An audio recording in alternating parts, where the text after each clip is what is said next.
Samaganyangi Domo Afrika mbelekami Yaga dinadani Chigeo kenduko jamnani Nena la samaganya Ana suture bifinyo mamba yibon Diko yu rafet jinyu ranyewon Dafa melni dañu bayyi suñu yoon Bëgg askano auzu billahi mina shaytaani rajim bismillahir rahmanir rahim ginnaaw ba nu sant yàlla julli ci yonent bi ñoo ngi sant Cheikhul Khadim di ñaanal suñuy waajur di tàmbale ñaan gi nag ci suñu kilifa diine yi nga xam ne nekk ci réew mi tàmbale Sëriñ Mountakha Bassirou Mbacké yàlla fi yàgg te wér di ñaanal Sëriñ Cheikh Jëm Fall ñaanal Limaamu Laay Kunta Ndiassane Sëriñ Mbaye Mansour ak képp koo xam ne rek kilifa diine nga ci réew mi ndax seen nekk fii moo tax réew mi am jàmm di ñaan yàlla defal ñu jàmm yàlla guddoo suñu fan yàlla may ñu wér te li yéene bu ñu egg am ci liggéey bi suñu borom tekki loxoom ba lépp lu ñu ciy séntu ci lu baax rek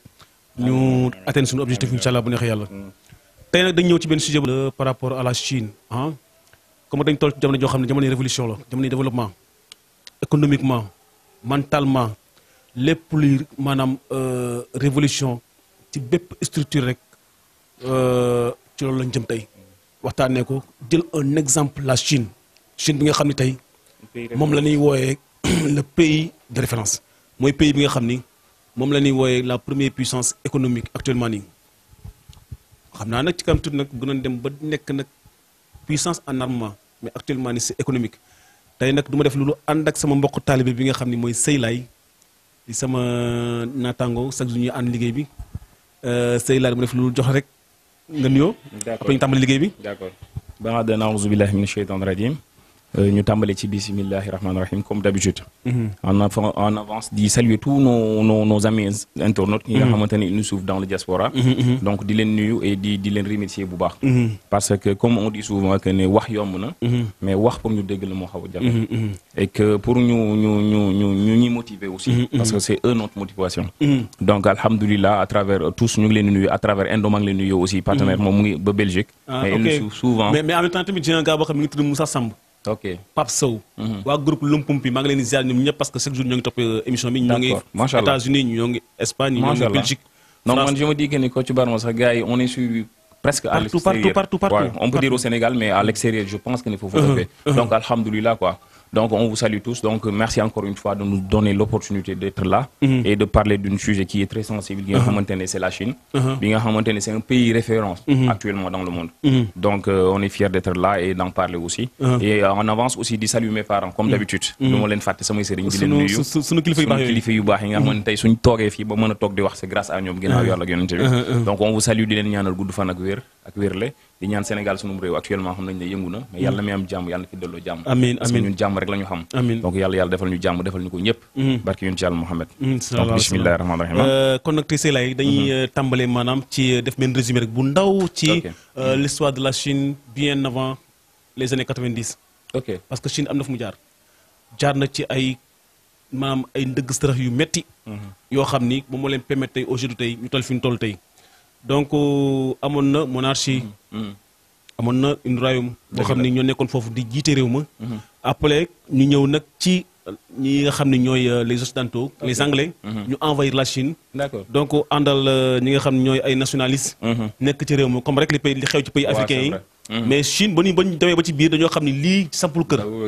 léegi nag les communistes ci la ñëw communistes yi ci la ñëw bëgg a nangu réew mi maanaam pour diriger ko boobu nag ci lañ jàkkaarloo ñi nga xam ne ñoo ñooy les nationalistes avec sous la direction de Chiang Kai-shek d'accord di benn chinois boo xam ni ku amoon doole la ci réew mi amoon doole ci réew ma la léegi nag communiste ba ñu ñëwee nag ci la nga ko fa jëlee ñu jëlee ko fa gañe leen amoon nañ benn guerre bu fa amoon quoi en 1945 ba gars yi duma leen après nag communiste yi nangu réew mi mais nag ba ki tax ñu nangu ko nag mooy Mao tey boo xoolee tey Mao mooy la référence de la Chine moom moo nekk waaw mooy c'est le père fondateur de la Chine moo révolutionné la Chine moom moo tax tey Chine toll fi mu toll ndax nekkoon na koo xam ne ku amoon vision la moom moo defar jikko chinois yi moom moo defar la mentalité chinoise moom moo tax chinois yi am mentalité forte bi nga xam ne moom la am actuellement nii parce que Mao moo ko liggéey ci ñoom léegi nag mu faire à ce que les Chinois ñu gëm seen bopp maanaam liggéey am na benn moment boo xam ne sax dafa tëj toutes les frontières de la Chine ne leen nag bay dundee loolu yàgg nañ ko dégg ci dans l'histoire de la Chine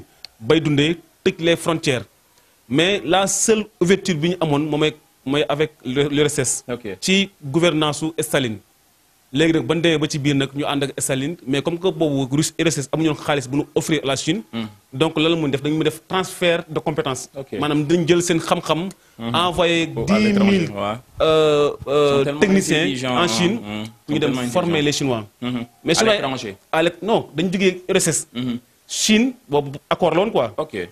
ñu envoyé leen en Chine. ñu dem jàngal les Chinois xam-xam jox seen maanaam transfert de compétence moom mooy ñu jël seen xam-xam jox ko Chinois yi. c'est vrai. ban demee ba ci biir nag Staline faatu. ok Staline ba mu faatoo léegi nag ki ko remplacé moom moo rompre accord yooyu. moom moo ko dagg quoi. léegi nag ensuite nag Mao demoon na sax ba ne Chinois yi léegi dañuy fexe ba Chinois bu nekk di nga am terrain pour ñu dem ci mbay mi. mais ban demee ba ci biir nag. xam na ni xam-xam bi nekk foon jamono yooyu chinois nekk ci crise bu metti famine bu metti nit ñay dee xiif ndax lépp lu ñu produire woon dafa yàqu c'est vrai xam nga léegi nag foofu la Mao xamee ni pour tënk rek quoi Mao xamal ni il en échec ci la jox sa ki nga xam ni moom moo doon son premier ministre mi ngi tudd Liu Shaoqi c'est le successeur de Mao Shaoqi Mao dafa quitter le pouvoir bu nekkee en échec dafa quitter pouvoir bi jox kooku mooy ton premier ministre. mu jox ko mu succédé ko. maanaam mu donn ko quoi mu wutu ko. donc ko wutoo nag. waa ji teg benn programme boo xam ne Mao egg àndu ci. ci la Mao nag ñëwaat nag. reprendre le pouvoir. léegi nag en 1976. ci la Mao décédé. le 9 septembre 1976. ci la décédé. léegi nag boobu nag Deng Xiaoping. seen tur yi Deng Xiaoping ñëw nag. jël le pouvoir en 1979. ok ba mu jëlee pouvoir bi nag ci la ubbi les portes de la Chine. pour les investisseurs ak les usines étrangères comme les États-Unis xam daa nga gis ay dàll yoo xam ni da ngay def made in Chine parce que boobu dañu def ouverture quoi. donc ubbi seen i bunt. pour les investisseurs ñoo investir. bu ñu ñëwee nag. ñu bàyyi seen xam-xam chinois yi. mais nag da leen doon fay ay prix misère comme actuellement rek la Chine bu ñëwee fii. andi fi ay seen i entreprise donc day dem moo xam ne dañuy am problème parce que li ñuy fay investisseur étranger bu ñëwee fii li ñuy fay sénégalais yi du baax léegi Chine nag bu mu demee ba xam ne gars yi nag comme que dem nañ ba seen xam-xam nag commencé am confiance seen bopp nag ci ne leen nag les investisseurs étrangers ne leen fexe leen ba fay sunu citoyens yi ay salaire yu baax sinon ngeen créé suñu dëkk waaw c'est tout à fait comme gars yi nag investi nañ des milliards mootuñu génn ils sont obligés ñu yokk seen salaire donc foofu nag la Chine tàmbalee ba tey Chine nekk li mu nekk tey donc léegi Seylay comme que loolu c'est l'histoire da nga ko tënk rek on n'a pas tout dit sama gaañaangi doomu Afrika mbël kaamil yàgg dina daani à partir des années 90 ba actuellement 2000 fii Chine am na fu mu jaar am na un programme am na un projet bien défini loolu ñu ci mën a ñamal bon li ma ci mën a wax rek ci gàttu man je les estime à travers leur courage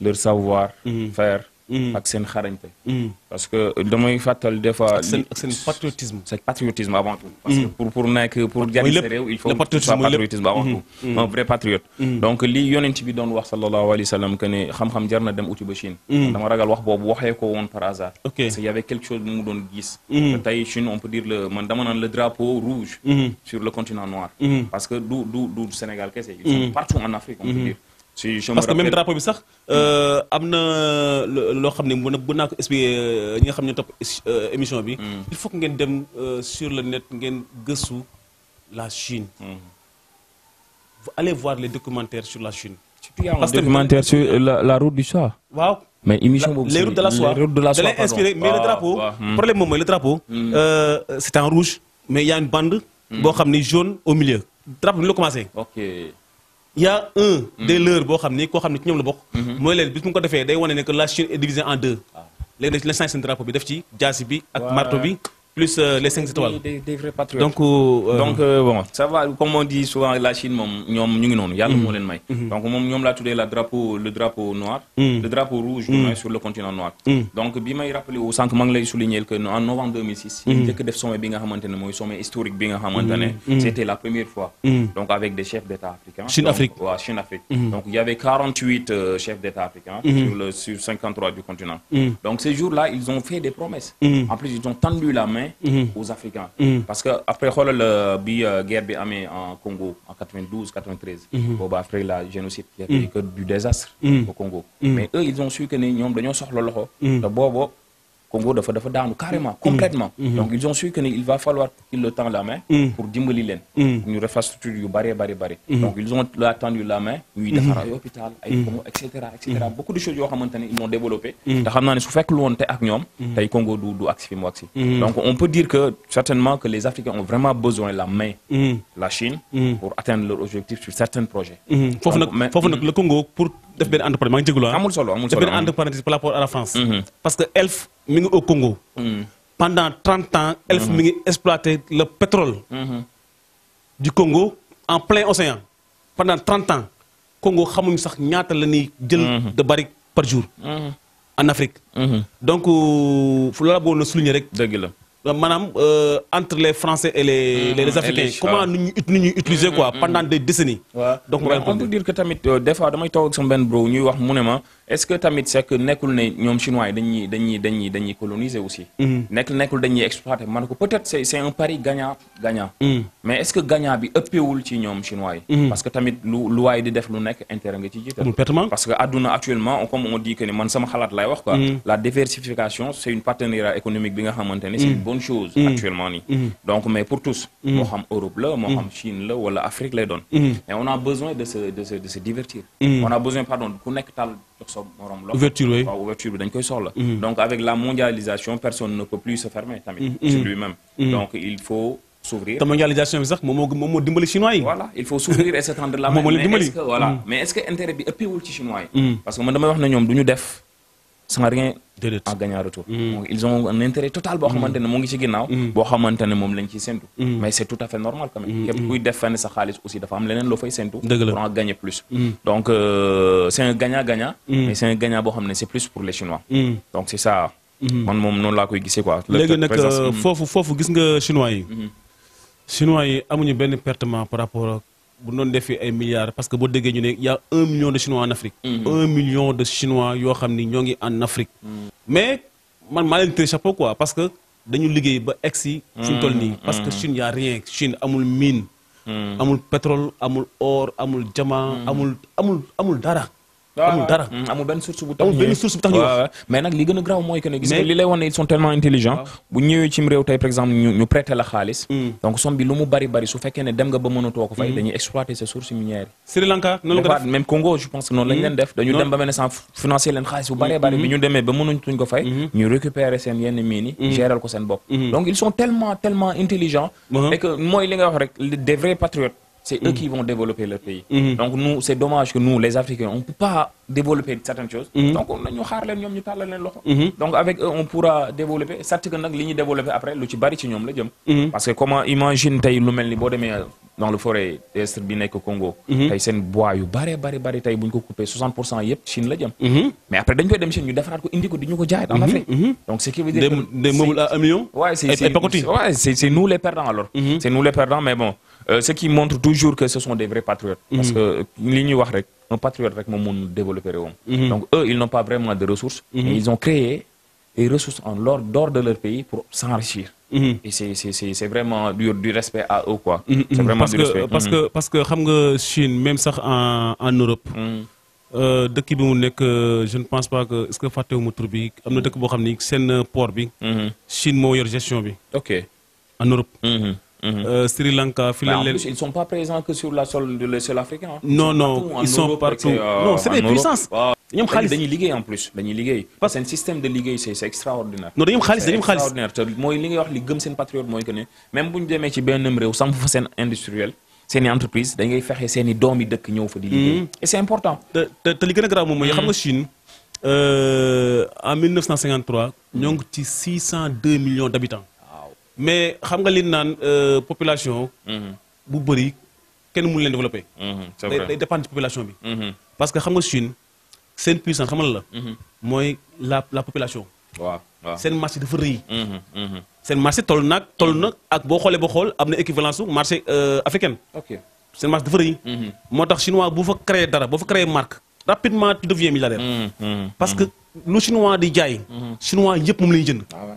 xam nga loolu dafay ñëwaat ci patriotisme bi nga donc wax rek. patriotisme bi nekk ñoom donc moo tax Chine développé Chine xëy ñu rek nelaw ba yeewu nekk dafa ay un pays développé donc tey il y avait la République populaire de Chine et la République de Chine et la République populaire de Chine ok mooy Chine actuelle ak le Taïwan ñoo doon xëccoo pour ka mooy siéger Nations Unies mais avec le vote des Africains moo tax Chine actuellement nii mu nekk Nations Unies c'est à cause des Africains.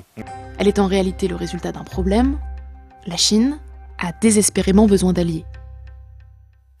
Bon, ça mérite que l'on s'y arrête un peu. Voyez-vous, aujourd'hui encore, il y a deux Chines.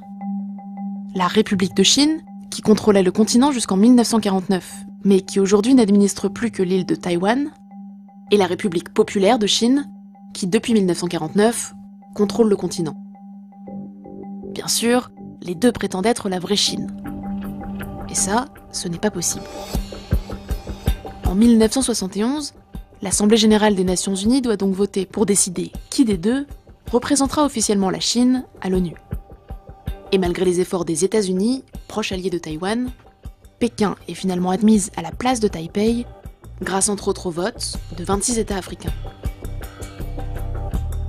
donc le malheur mooy que ne nous les Africains. ñun li waa ji naan africain moo gëmul moroomu africain am. parce que un chinois mënul jóge réewam ñëw fii pour investir pour s'enrichir. après bëgg di tibb fii di yóbbu et que say doomu dëkk duñu riche. dëgg la c'est triste à voir. dëgg la c'est à nous nos dirigeants ñi nga xamante ne ñoom ñoo leen may doole pour ñu nekk. parce que sans ñoom seen accord ñoom mënuñu nekk ci réew yi. donc c'est à eux de parler avec ñoom wax leen ne suñuy doomu réew mënuñu génn. ñu xoolaat accord yi quoi ñu xoolaat accord yi comme ça booy mën a jariñu ci loolu quand même. parce que ñoom bu ñuy ñëwee tey samp seen entreprise dañuy indi seen i doomi réew. te chinois bu ñëwee 1 à 2 ans mën nañ ñëw nekk 20 mais 2 ans yi tegu dañuy nekkat plus de 50. waaw c'est vrai parce que dañuy xam li fi nekk. parce que fii seen tibbukaay la aussi. mais ñun bañuñu ñoom ñu ñëw tibb mais tamit bu ñuy tibb di dem na fekk ñun suñuy doomi réew ñu am dara. ñu mën a jariñu aussi ci ça. parce que maa ngi dégg ñu naan Chine. boo xoolee ba xool ñoo ngi créé benn centre comme centre culturel française. waaw. instant bi ñoo ngi implanté seen culture. am na dëkk yoo xam ne en Afrique actuellement nii ñoo leen commencé di jàngal la langue chinoise. di leen jàngal l'écriture chinoise. actuellement ça existe. ku ci mel ni Cameroun. am na centre culturel boo xam ni am na lu ko tuddee sax. beneen tur boo xam ne centre culturel chinois quoi. am na beneen tur bu nga tuddee. nga xam ne dañ leen jàngal la langue chinoise. Désormais, ce que veut la Chine, c'est aussi conquérir le cœur des Africains. Et pour cela, elle utilise une technique familière, le soft power. Ces dernières années, les instituts Confucius, des centres culturels qui font aussi office d'école de mandarin, se multiplient sur le continent. Il en existe aujourd'hui 54, soit quasiment le nombre d'instituts culturels français en Afrique. leen jàngal l'écriture chinoise. di leen jox ay kii waay ay lii tax nga mën a dem à l'extérieur pour jàngi. ay bourse ñu dem Chine di jàng seen làkk. donc loolu bu naa ko tuddee une nouvelle colonisation. man dama naan investir pour s'enrichir quand même. waaw kay léegi nag li ci gën a garaaw sew laay mooy. dañuy lebal xaalis. des milliards yoo xam ne leen ko ñun mënuñu ko fay. donc mooy li may wax rek ne pour réussir en Afrique il faut connaître les règles du jeu. Les Chinois connaissent bien les règles du jeu. wala tubaab bi dañ ne si tu connais pas les règles du jeu au mieux de connaître l'arbitre. donc ñoom dañu am système boo xamante ne mooy li nga wax ils sont tellement intelligents. il fait pas rien par hasard. lu ñu def rek il en gagne beaucoup en plus. mais mooy li ma wax rek ñun les Africains suñu amul fulla on sera toujours exploité. et ce sera la même chose parce que tu l'as dit tout à l'heure c'est une autre réforme de colonisation. mais nantement. comme ni ko booy def nantement parce que sinon dafa ñëw dégager armée yeeg lépp mais dafa ñëw di ñu nax. di yu sunu maan mais c'est à nous ay nos dirigeants d'être réalistes tamit quand même. ñu xam ne ñun aussi on a besoin de se développer parce que y a des années de cela. ci ginnaaw Chine. tey amul woon li mu am. déedéet mais li leen ko may du leen lu dul fulla. dañu liggéey am référence am nangu gëstu am xam-xam. te ils sont trop forts. am na ñoom man dama leen xool des fois da nga naan ñii am na lu yàlla def ci ñoom loo xamante ne. même leurs fruits. même leur li ñuy cultiver seen dëkk. c'est différemment. ak yeneen produits yi. donc tu sais que ne ñii ils sont des vrais patriotes. dañu gëm seen réew. ay liggéeykat lañ. donc réew liggéey moo ko yor. waaw bien sûr. réew ay caaxaan yoru ko. waaw fii moo ko fii ci Kocc Barma mën si dama ne liggéey. réew ay caaxaan yoru ko. réew c'est vrai que humour baax na ci réew. ndax nit ñi foog ñu retaan di bëggee. mais topp ci fecc bi topp ci caaxaan bi yoru réew chinois dañoo liggéey. chinois dañoo dem ba développé soog a fo. européens dañu dem ba développé soog a fo américains yi tax ñu dàq fo ci àdduna bi dañoo liggéey ba pare soog a fo donc kon liggéey moo jiitu lépp quoi c'est la base hein c'est la base xam-xam foofu ñu ut xam-xam du ñu taay ci di ut xam-xam comme ni ma ko waxee muy man ak sama génération man ñoom laa àndal tout le temps des fois nga classe leen mais dama leen wax ne que affaire bi mën nañ foofu étant jeune mais bu mu tey ñu jàngi xam-xam parce que xam-xam mooy yorum réew am soog a xam moo gën a wóor defe naa xam soog a am moo gën a wóor donc il va falloir ñu gëstu ji ñu jàngi être des vrais patriotes gëm suñu Sénégal comme le fait la Chine ñoom dañ ko gëm moo tey ñu àgg fi ñu àgg parce que tubaab bi mënuñu la respecter tant que tu pèses pas économiquement sur le balance mondiale donc eux ils se font respecter à travers leur job moo tax tey tubaab bi bàyyi leen xel di leen tu vois di leen jox cër bi ñu moom donc ñun suñu bëggee àgg foofu il va falloir ñu gën a gëstu aussi gën a liggéey ba pare nag dañ gëm seen bopp ah mais c'est normal dañ gëm seen bopp aduna soo gëmul sa bopp tu peux rien réaliser seen bopp dañu gëm seen bopp parce que ba fi Trump nekkee mi ngi doon wax l'échange commercial entre la Chine et les États-Unis Trump dafa ñëw ne dañuy yokk taxes yi quoi parce que les produits chinois mi ngi commencé rey suñu marché bi quoi. L'idée de Donald Trump, c'est d'accrocher un boulet au pied des produits étrangers pour les rendre moins compétitifs par rapport aux produits américains. Ce boulet, c'est une taxe qui est imposée pour entrer sur leur marché et qui les rend donc plus chers. Or, qui dit guerre commerciale dit adversaire. Les Chinois xam nga def. ñoom nag dañoo yàqu taxe américain yi en Chine. dañoo am fulla. xam nga Chinois yi dañu créé Silicon Valley. maanaam dañu créé comme Silicon Valley maanaam fi nga xam ni moom la technologie regroupée aux États-Unis dañu créé boo xam ni c'est identique créé ko en Chine. ñoom lépp lu am ci américain yi def rek ñoom ñu def ko un mois après ñu def xam nga di def ko maanaam dañoo gëm seen bopp ba pare nag xëy ñu def ko. dañu rampe ndànk-ndànk di liggéey man la première fois ñu inauguré le premier avion chinois bi nga xam ne made in Chine. boobu dañu jënd benn chinois boo xam ne à 900 xaw ma lan quoi. France la quoi marque française la. da nga ko jënd ñëw andi ko en Chine. ba avion bi duggee Chine dañ ko tëj. kenn gisul avion bi. tëj ko pendant des mois. tool avion bi da nga ko tas xam nga tas pièce détachée. xool ñu ko defaree. da nga ko tas pièce détachée. avion bi réer na waa dëkk ba pendant 4 à 5 mois kenn gisul avion bi. ñu xëy rek gis avion bi nekkaat circulation bi. léegi nag à part ce moment. ñoom ci lañ commencé defar avion comme les occidentaux. Ils vont le faire hein, parce que c'est un objectif c'est d'ici en 2049 seront partout dans le monde. Seront les premiers puissants mondiaux. Man loolu laay wax nee naa d'ici sensible du at yi. ci kanam la. Ça, c'est tout ce que vendent les Américains aux Chinois.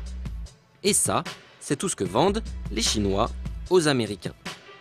La différence entre les deux s'appelle la balance commerciale. La Chine doy na comme exemple. Donc on ne peut pas prendre exemple ci occidentaux yi wala les Américains. mais la Chine les Chinois. comme que actuellement ni gars yi nga xel ak ñaar ba xam ne première puissance wala première puissance mais économiquement ils sont la première puissance économique mondiale. donc route de la choix. La route de la choix donc mooy li ñuy wax ci chinois yi rek wan la seen intelligence.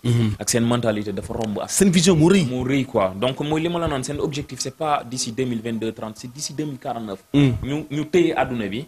wane ne ils sont les premières puissances. loolu mooy seen rêve. donc ils sont sur le chemin là. parce que imaginez actuellement il y a tas de choses qui se sont mis sur la route du choix boobu nga xamante ne mooy seen route yi nga xamante ne. def nañ ko ci suuf si yi ci jaww ji yi ci géej gi. bi nga xamante ne tey daf leen di permettre lépp loo xamante ne Chine lañ koy defaree. facilement dafay am accès. jaar en Afrique yi mën a dugg en Europe te ils ont commencé actuellement à gagner le marché parce que même sur les ordinateurs et cetera les téléphones ñu ngi commencé américains yi di leen jalouser parce que am na benn rumeur bu fa am bañ ne Huawei daf leen di espionner c'est faux. mooy 5G bi xam nga chinois yi ñu njëkk a implanté 5G. 5G bi chinois yi dañu envahir tout le marché mondial. même ba ci Europe. Car Huawei est plus qu'un simple fabricant de téléphones. C'est une compagnie high-tech proche du pouvoir chinois, la plus avancée sur la 5G, la technologie de demain. Dans les rues de Pékin, personne ne doute de la puissance de ce fleuron national. Peu importe qu'on nous boycotte, la Chine conservera son pouvoir car les Chinois sont intelligents et travaillent dur. Les États-Unis marquent des points, mais la Chine sera plus forte dans le futur. L'échange rapide. Sinon, il faut un toll. Ça te fera gaaw. Bien sûr. Parce que moo tax 10 000 kilomètres de route. 10 000 kilomètres de route. C'est ici qu'on fabrique les ordinateurs Acer. Ce que vous voyez ici, ce sont les ordinateurs que vous achetez en France et en Allemagne. Tout ce que vous achetez à Paris vient d'ici. Pour expédier les ordinateurs de Chongqing en Europe, il faut faire 2000 km par les terres pour rejoindre un des ports de la côte. puis au moins 1 mois de transport par la mer de Chine, le détroit de Malacca et le canal de Suez. En pratique, il s'écoule souvent 2 mois entre la fabrication d'un ordinateur en Chine et sa mise en vente en Europe. D'où l'idée de réactiver la voie terrestre, la voie des routes de la soie qui passe par l'ouest chinois, l'Asie centrale et la Russie. Mais réduire le temps de transport n'est pas l'unique objectif de cette nouvelle route de la soie. Car en mer de Chine, les tensions s'exacerbent entre Pékin et ses voisins. caaxaanuñu quoi parce qu'ils sont prêts tu vois. Parce que mooy li ñuy wax rek seen objectif yëpp c'est de conquérir le monde. Parce que ñoom dañu bëgg a wane seen doole. te coow du jóg te li ma neex ci ñoom mooy dañuy liggéey te doo leen dégg ci dara. amuñu caaxaan quoi. Et c'est ça qui va développer le monde pardon te ñoom ñu ngi ci lancé boobu. mais nag c'est un danger de laisser la Chine envahir l'Afrique. Bon man c'est un danger. danger bi non c'est un danger. Pourquoi le danger vas-y. xam nga c'est un danger xam nga dama loolu. parce que ñun amuñ ci. c'est vrai que am nañ ci intérêt pour ay infrastructure yooyu quoi parce que tubaab bi dañu xañ infrastructure. tubaab bi dañuy ñëw lebal la xaalis. bàyyi ko ak ses dirigeants. ñoom bu ñu lekkee ñoo xam. bu ñu defaree ñoo xam. ba pare nag ñu teg ñu ay intérêt. ba pare nag di ñu cognace. c'est différent à la Chine. la Chine dafay ñëw investir. bàyyi la nga jox la xaalis bu mat sëkk nga bëgg dara mu ne rek maa koy defar ak samay. nit main d'œuvre. mu andi main d'œuvre am. côté boobu moom je suis contre quoi. defar ko xam nga xam nga ba pare nag lu gën a garaaw mooy bu la lebalee xaalis ba nga defar. ñoom xam nañ ne africains yi amuñu des dirigeants yoo xam ne parfaits yoo xam ne mën nañ liggéey à ce que ñu rembourser l'argent mais comment ils ont fait da ngay liggéey boo nee benn mois mënoo fay dan la non amul problème léegi jox ñu kon léegi say ressources naturelles ñu nekk échange bi ñu akimoo quoi pendant des décennies loolu def Sri Lanka dañuy investir seen port bi nga xam ne Sri Lanka day fait des milliers de rotation bateau des milliers par mois ñu jël ko nag léegi ne leen léegi bàyyi leen ñu gérer seen port bi pendant 90 ans. 90 ans ñoo ko moom 90 ans ñoo yor gestion bi ñoo yor lépp 90 ans. la Chine c'est presque une propriété. kay ñu moom la. bu ñu deful ndànk na léegi nag ils vont faire de même à l'Afrique. mais c'est ça leur objectif en fait. c'est ça leur objectif dem ba nga xamante ne territoire Afrique bi yëpp ñoom dañ koy tëyal seen bopp. parce que loolu mooy seen parce que ki nga xamante ne tey xam na ne amuloo benn doole bi amuloo benn xaalis bu bari bi. tey mu ngi mel ni ma ñëw war la lebal di la lebal nga leb ma 100 000 francs ma lebal la 1 million. te xam naa ne amuloo salaire boo xamante ne sax 50 000 francs la. donc du coup su ma la lebalee 1 million. mais après ce sera tout un problème pour nga rembourser ma. donc après damay ñëw toog sa kër.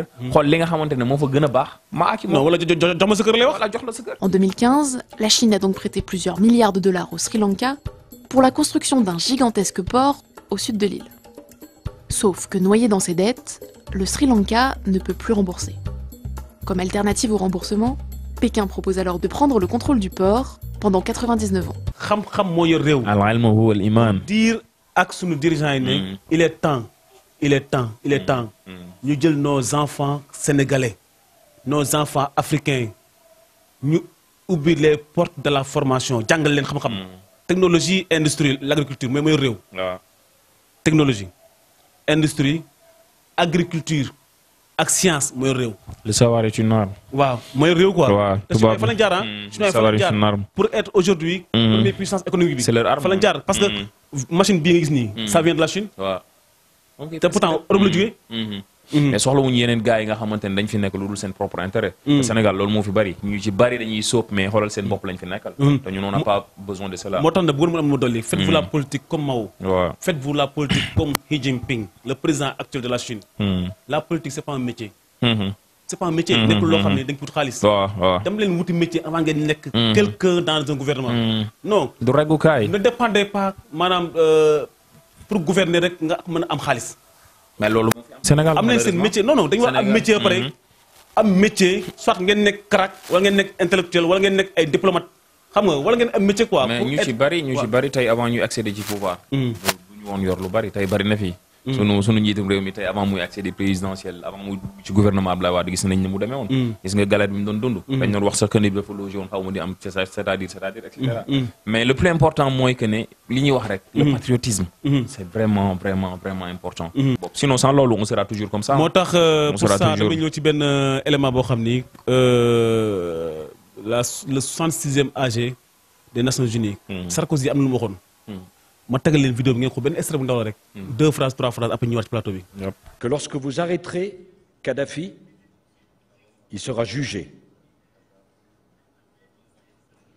Lorsque vous demanderez des comptes à ceux qui doivent en rendre, ils auront le droit de se défendre.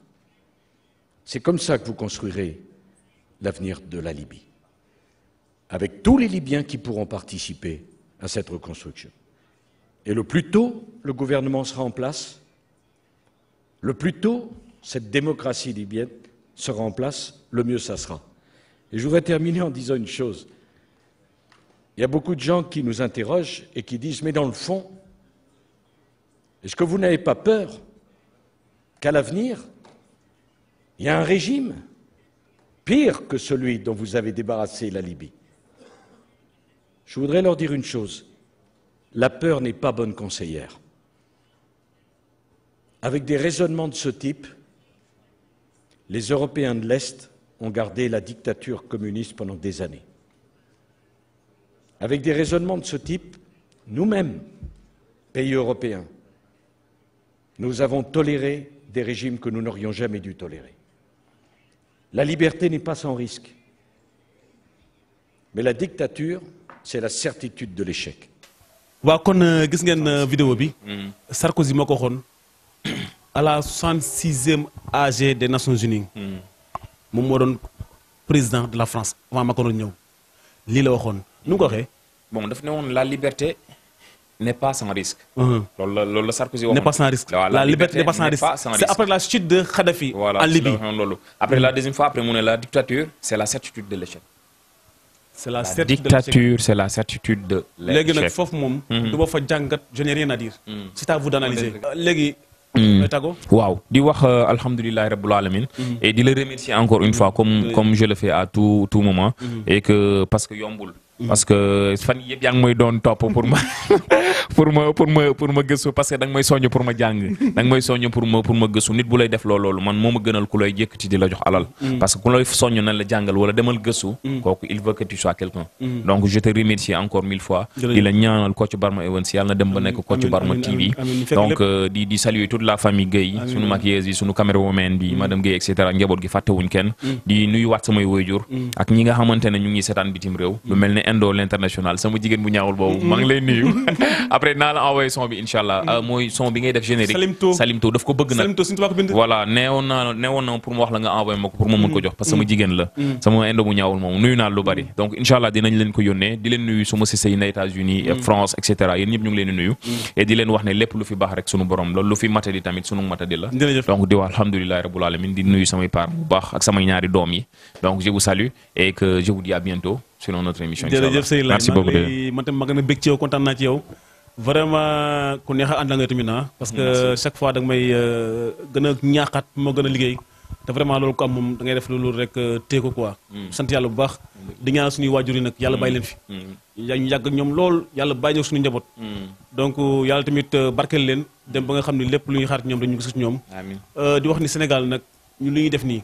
c'est pas pour nous c'est pour le Sénégal.